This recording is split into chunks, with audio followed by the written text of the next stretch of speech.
Yeah, hello everyone. Here I'm turning a piece of Texas ash that I found on the side of the road. This is one of 3 pieces that I found that was already dry. So they must have been sitting out there for years. All 3 of them have beautiful grain in them. All 3 were crotches. Really lucky to find this wood. For some reason I lost the video of me rough turning the ball to round. But basically it looked like a log. And got it back to this size here. So we'll stead here. Everybody's seen turning. So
alright, here I'm just trying to get the base flattened off and wide enough to where I can get a jaws on there.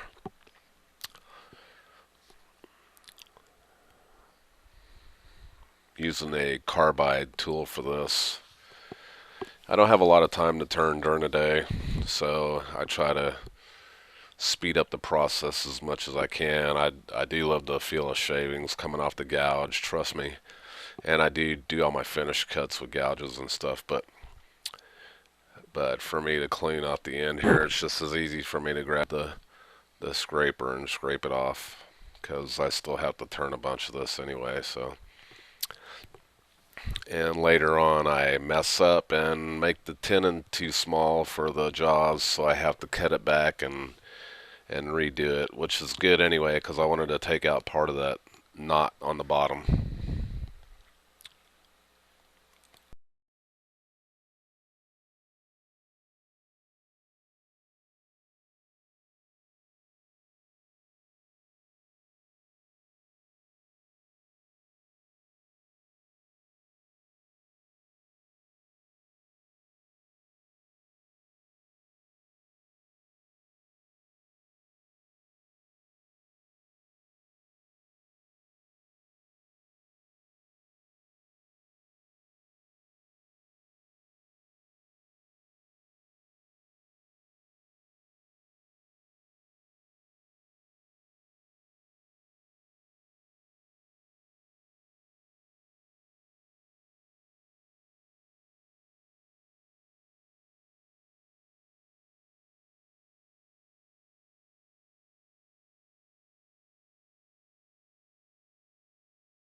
Here I'm just doing some scraping cuts to clean up the outside a little bit. I changed my mind a couple of times on this bowl with the shape of it and everything, just because of the fact that the chainsaw mark in the top and the bark, and there was the big knot at the bottom to contend with. But I'm just doing little shear scrapes on here. This wood is really dry.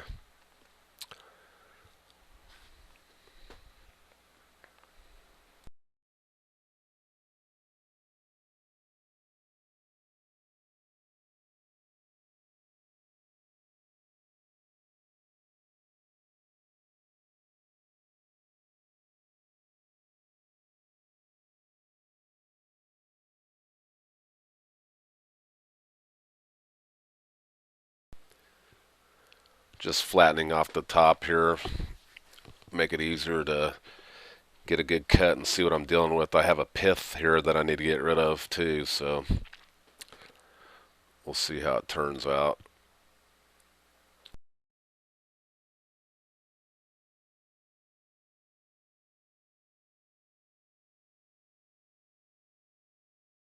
I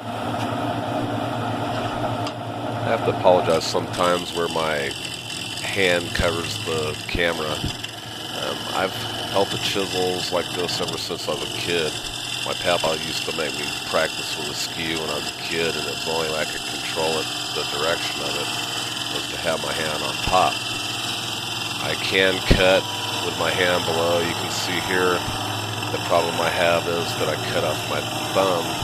The thumb you see here back in 2001 and had it sewed back on, so sometimes if I hit a rough spot in the wood, it jars it and makes it hurt. But trust me, when I have my hand on the top, I'm not white knuckling it. It's just the way that I hold the tool. I have for years. And it's hard to get rid of habits, I guess, just for a camera angle.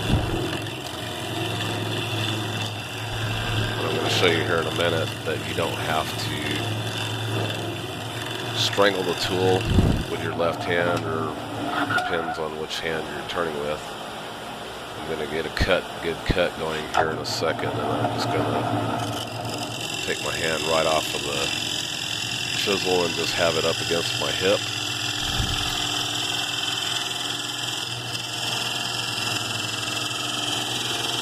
Right now I don't have my left hand on the chisel at all. It's sitting on a tool rest. You can barely see my finger up there.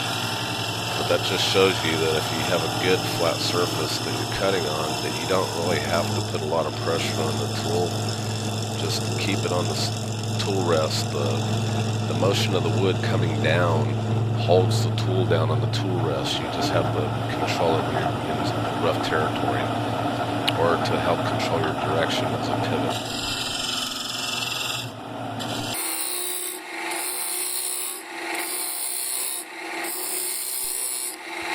Here I'm just trying to get a shape going.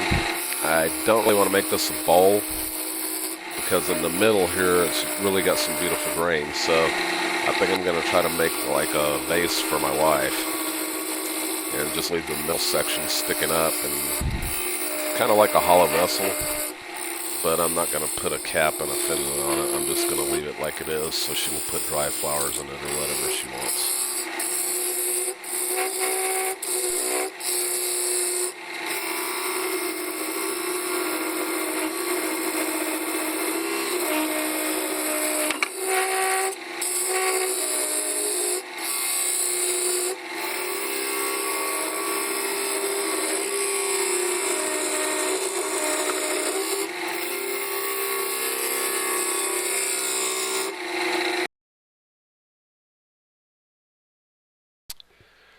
So here I've cut the rim back a little bit just so that I could get rid of the crack in that would be in the rim.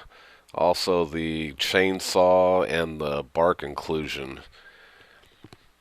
So it's nice and smooth on the outside now, and it looks pretty good. I'm going to dome this up here in a minute.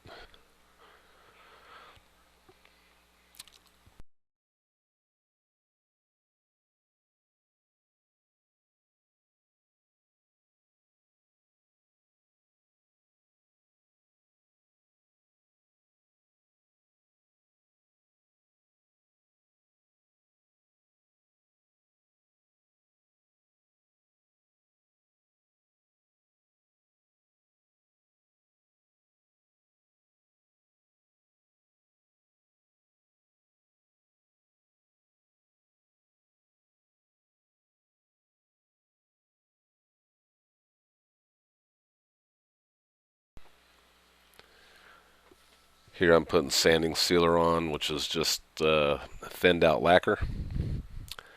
I'm putting this on before I put on the abrasive paste and shine it up pretty good. Then I'll use shine juice for the final finish after I get done hollowing it out.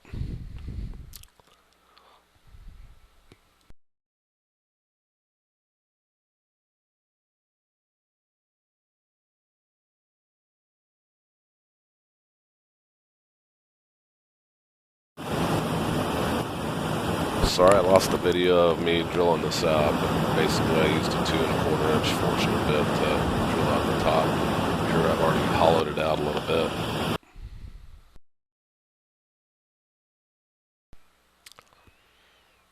Hollowing. Here I'm hollowing with the Clint Hitchcock made holler, which is just a piece of 1/2 inch by 3/4 inch steel with a square cutter on the end of it so that the tip barely sticks out.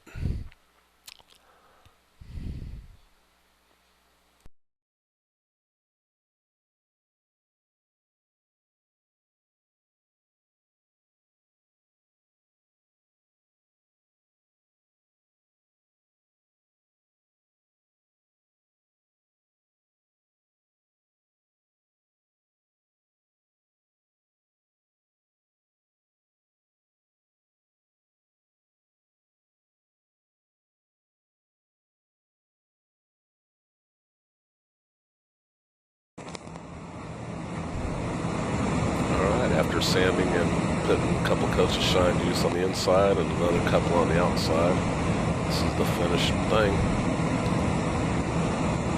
If you like it, make sure you hit the like button, and if you're not subscribed, subscribe to the channel, please.